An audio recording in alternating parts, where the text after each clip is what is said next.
Hello friends, तो आज का ये वीडियो होने जा रहा है हमारा गाड़ी की एसी से और फ्यूल कैसे बचा सकते हैं, मतलब अपने क्या कॉम्बिनेशन रखें जिसकी वजह से अपने को फ्यूल जो है अपने गाड़ी कम खाए। तो ये मिथ है या फिर ये सच है कि आपकी गाड़ी अगर आप टेम्परेचर को ऊपर नीचे करते हो तो उससे फ्यूल अपनी सेविंग होती है। तो मुझे भी लगता था ये चीज़, और मुझे लगता है बहुत सारे लोग अभी भी ऐसे होंगे जिनको लगता हुआ कि अगर अपन इस टेम्परेचर गेज के साथ में खेलते हैं, अगर अपन इसको सबसे कम पे करेंगे तो गाड़ी ज़्यादा पेट्रोल खाएगी, और इसको अगर बीच में लाएंगे तो कम खाएगी, और इधर लाएंगे तो बिल्कुल ही नहीं खाएगी। तो अगर ये क्या चीज़ होती है, घर का एसी और अपनी गाड़ी की एसी में ये चीज़ का डिफरेंस होता है।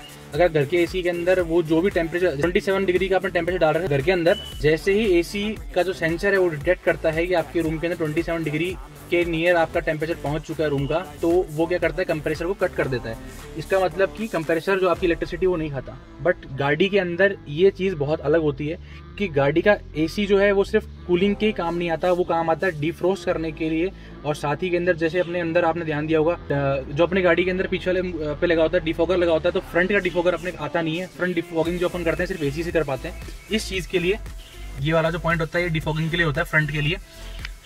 इन पॉइंट्स के लिए ही, इन चीज़ों के लिए ही गाड़ी का एसी काम आता है, तो मल्टीपर्पज़ हो जाता है। इसी वजह से आपने ध्यान दिया होगा कि पुराने लोग क्या करते थे कि इसको जब भी गर्म हवा चाहिए होती तो इसको गर्म पे कर देते थे। बट उसकी वजह से क्या होता है, गाड़ी के अंदर कांच के ऊपर फॉग जमा हो जाता था अंदर की साइड में। आजकल आप नोटिस, अगर आपके साथ में भी ये चीज़ होती है तो आप क्या करना, एसी को ऑन कर देना। तो अगर आपको वो करना है तो क्या करना, गाड़ी की एसी को ऑन कर देना। तो इससे क्या होगा, गाड़ी की जो अंदर ह्यूमिडिटी है वो कम हो जाएगी और खत्म हो जाएगी गाड़ी के अंदर, और आपको फॉगरा चीज़ नहीं होगी। अब आते हैं अपने मुद्दे के ऊपर कि क्यों गाड़ी का जो टेम्परेचर है इसको अगर अपन कम करते हैं, मतलब मान लीजिए 27 डिग्री पे करते हैं, गाड़ी का टेम्परेचर 27 डिग्री पे जाता है, तो भी हमको फायदा क्यों नहीं होता। क्योंकि गाड़ी का जो कंप्रेसर है वो 24/7, जब भी आप बटन को ऑन करते हो, बटन ऑन करते के साथ में, जैसे ये बटन मैंने ऑन कर दिया, अभी ऑन है, ऑन करते के साथ में गाड़ी का एसी ऑन हो जाता है। जब तक इसको आप बंद नहीं करोगे, ब्लोअर को बंद नहीं करोगे, तब तक आपका एसी ऑन ही रहेगा। चाहे आपकी गाड़ी का टेम्परेचर आप यहाँ पे 30 डिग्री पे रखो या फिर आप गाड़ी का टेम्परेचर 16 डिग्री पे रखो, ठीक है। ये मैनुअल है, ऑटोमेटिक में भी सेम कॉन्सेप्ट रहता है।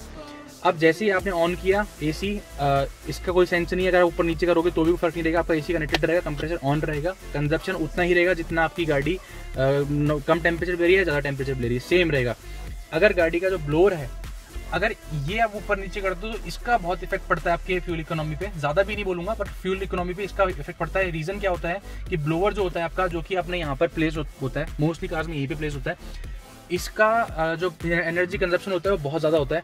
अब अगर आप इसको, जैसे मान लीजिए गाड़ी आपकी गर्म हो चुकी है तो आप इसको पूरा 4 के ऊपर यूज़ करो, ठीक है, पूरी ऊपर यहाँ तक यूज़ करो। बट अगर मान लीजिए वो करेगा 4 के ऊपर यूज़ करो, बट जैसे ही आपकी गाड़ी के अंदर आपको लगता है कूलिंग प्रॉपर हो गई है तो इसको आप 1 पे कर दो। क्योंकि अगर आप 1 पे करोगे तो 1 पे करने के बाद में जो पावर कंजप्शन है वो कम हो जाएगा। पावर कंजप्शन कम हो जाएगा तो अल्टरनेटिव पे लोड आपके कम हो जाएगा। लोड कम हो जाएगा तो ऑब्वियस चीज़ है आपके इंजन पे भी लोड वो कम कर देगा। तो वहाँ से अपने को थोड़ा सा एक बेनिफिट मिल जाएगा माइलेज के अंदर। और सेकंड चीज़ जो कि मैंने नोटिस की है वो ये है कि जब भी मैं गाड़ी के एसी को, मतलब ब्लोअर को 1 पे रखता हूँ और गाड़ी जब खड़ी होती है उस टाइम पे, तो कंप्रेशर ऑन एंड ऑफ होता रहता है बीच बीच में उसका। अगर वहीं पे मैं ब्लोअर को नंबर 2 पे रखता हूँ या 3 पे रखता हूँ, 4 पे रखता हूँ, तो ये चीज़ नहीं होती है। तो मतलब मेरे हिसाब से अगर 1 पे रखोगे तो कंप्रेशर बंद चालू होने की वजह से आपको उसमें भी फ्यूल जो कंजप्शन है उसका भी अपने को बेनिफिट मिल जाएगा। अब बात करते हैं कि गाड़ी के अंदर एक इन्फॉर्मेशन जो थी अपने यहाँ तक हो गई, क्योंकि मुझे भी डाउट था, तो मैं सोचा क्यों ना आप लोगों को भी के साथ भी ये चीज़ शेयर कर दी जाए कि इसका कोई मतलब नहीं होता आपकी गाड़ी की माइलेज से। तो आप बढ़िया अपने कूलिंग रखो, अपने खुद कंफर्टेबल रहो गाड़ी के अंदर।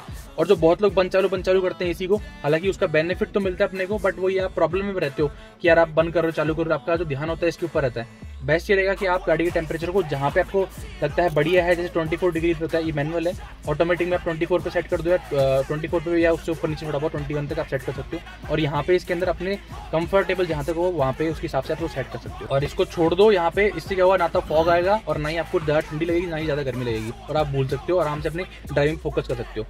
अब छोटा सा पार्ट और इंक्लूड कर देता हूँ इस वीडियो के अंदर में, क्योंकि बहुत सारे लोगों को नहीं पता ये चीज़ कि गाड़ी के अंदर जो गर्म हवा है वो आती कहाँ से है। और गाड़ी के, आपने नोटिस किया होगा पुरानी गाड़ी होने के बाद में जब भी आप गर्म हवा पे करते हो तो गाड़ी के अंदर स्मेल आती है जो कि इंजन जैसी आती है, ऑयल जैसी। उसका रीज़न क्या है, तो गाड़ी के अंदर हीटर नामक कोई भी चीज़ नहीं होती है। एसी के अंदर अपने घर वाली एसी टाइप की एक कॉइल होती है, बट हीटिंग के अंदर एक कॉइल होती है जो कि आपकी कनेक्टेड रहती है इंजन वाले पार्ट से, जिसके अंदर फ्लो करता है आपका कूलेंट। अब आप बहुत सारे लोग क्या करते हैं, जैसे अपने ये चीज़ आपने नोटिस की हुई, जैसे आप गाड़ी स्टार्ट करते हो सर्दियों के अंदर, या गर्मियों में भी करोगे तो, पर गर्मियों में कोई भी हीटर चलाता नहीं है। सर्दियों में अपन जैसे गाड़ी स्टार्ट करते हैं हीटर चलाते हैं, बट हीटर क्या होता है, गर्म हवा देता नहीं है। क्यों नहीं देता? क्योंकि आपकी गाड़ी का जो इंजन है तब तक उतना टेम्परेचर गेन नहीं कर पाता और ना ही आपको कूलेंट गेन कर पाता है। अंदर एक कॉइल बनी हुई है जिसके अंदर आपकी इंजन के पास से होता हुआ कूलेंट आता है, जो कि गर्म होता है। सीधी बात है, कूलेंट है तो ऑब्वियसली गर्म होगा, तो उसके बाद में वो कूलिंग होने के लिए रेडिएटर में जाता है। तो वो गर्म जो कूलेंट होता है वो उस कॉइल में से गुजरता है और आपकी जो कॉइल होती है गर्म हो जाती है। जैसे आप इसको गर्म पे लेके आओगे तो आपकी जो एसी की ठंडी हवा है वो ठंडी हो जाएगी आपके उस कॉइल के ऊपर, कूलेंट वाली कॉइल के ऊपर, और वहाँ से बढ़ के आपके ब्लोअर में से आएगी। तो एसी उसके बाद में आपकी उस पे जा रही है और उसके बाद में आपके पास में आएगी, तो गर्म हो जाती है। अगर बहुत सारे लोग क्या करते हैं, जैसे गर्म हवा उनको लेनी होती है तो एसी बंद कर देते हैं। एसी बंद करने से क्या होता है, आपकी गाड़ी के अंदर ह्यूमिडिटी तो बनी रहती है, क्योंकि ह्यूमिडिटी कम करने के लिए आपका सिर्फ एसी ही काम आता है। एसी आपको ऑन करके ही आप गर्म हवा चलाओगे तो उसका बेनिफिट आपको एक ग्लास वगैरह के ऊपर जो भी फॉग वगैरह होती है वो नहीं जमेगी बिल्कुल भी। तो मेरा सजेशन यही रहेगा कि आप हमेशा एसी के साथ में इसको चलाओ। तो कुल मिला के बाद देखो, अब फाइनल अपन इस पे आते हैं कि एसी जो है अपने को क्या क्या बेनिफिट दे रही है। एक तो एसी अपने को कंफर्ट दे रही है गाड़ी के अंदर, अपने को जो ठंडी हवा चाहिए उसके लिए। सेकंड, अपनी गाड़ी के अंदर जो फॉग जम जाता है उसके लिए अपने को दे रही है ये चीज।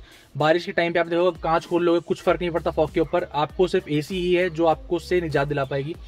तो इन चीज़ों के लिए अपने को एसी गाड़ी के अंदर काम आएगी। तो मेरा सजेशन ये रहेगा कि आप एसी ऑन रखें अंदर, जो आप हाथ लगा के पहुंचते हैं उससे क्या होता है कि आपको विजिबिलिटी अच्छी रहती नहीं है। तो एसी उस टाइम पे ऑन करके इसको इस मोड पे लेके आता ना, आराम से आप इस मोड पे लाओगे तो हवा जो है ऊपर की तरफ से आएगी, कांच के पास से, जो कि आगे बनने होते हैं वेंट। इससे बेनिफिट रहेगा कि आपके ऊपर वाला जितने फॉग है वो हट जाएगी। तो कुल मिला के बात देखो यहाँ पर आती है कि इसका जो टेम्परेचर का है कोई डिफरेंस नहीं आएगा आपके माइलेज के ऊपर। तो आप गाड़ी के एसी को ऑन ही रखो, इससे बेटर है। टेम्परेचर अपने अकॉर्डिंग सेट करो। कुछ फर्क आता है वो ब्लोअर का आता है, बट वो बहुत माइन्यूट सा डिफरेंस आता है, तो इतना फर्क नहीं पड़ता उसको। आप अपने खुद के कंफर्ट के हिसाब से इन चीज़ों को यूज़ करें और माइलेज जो गाड़ी का वो सिमिलर ही रहेगा, कोई ज़्यादा डिफरेंस नहीं आएगा। ज़्यादा 1 का डिफरेंस आ जाएगा, 0.5 का डिफरेंस आ जाएगा, तो वो मैटर भी नहीं करता आजकल कंफर्ट के हिसाब से। तो ये था वीडियो, इन्फॉर्मेशन थी, मुझे डाउट था, इस वजह से मुझे लगा आप लोगों को भी, कुछ लोग आप में से भी कुछ लोगों को डाउट हो सकता है, इसलिए मैंने क्लियर करने के लिए ये वीडियो बना दिया। तो वीडियो दोस्तों पसंद आया आपको तो लाइक कीजिए, इन्फॉर्मेटिव लगा तो भी लाइक कीजिए, कमेंट करके बताइए मुझसे कोई गलती हुई हो उस चीज़ के अंदर, इन्फॉर्मेशन के अंदर, या कोई एक्स्ट्रा इन्फॉर्मेशन आपके पास में हो तो कमेंट में जाके बताइए, क्योंकि हमारे साथी भाइयों को और मुझे भी इन्फॉर्मेशन गेन करने की जरूरत है बहुत चीज़ों के अंदर। तो हो सकता है आपको कुछ नॉलेज हो और हमको नहीं पता हो। और साथ में सब्सक्राइब कीजिए हमारे चैनल को। Thank you.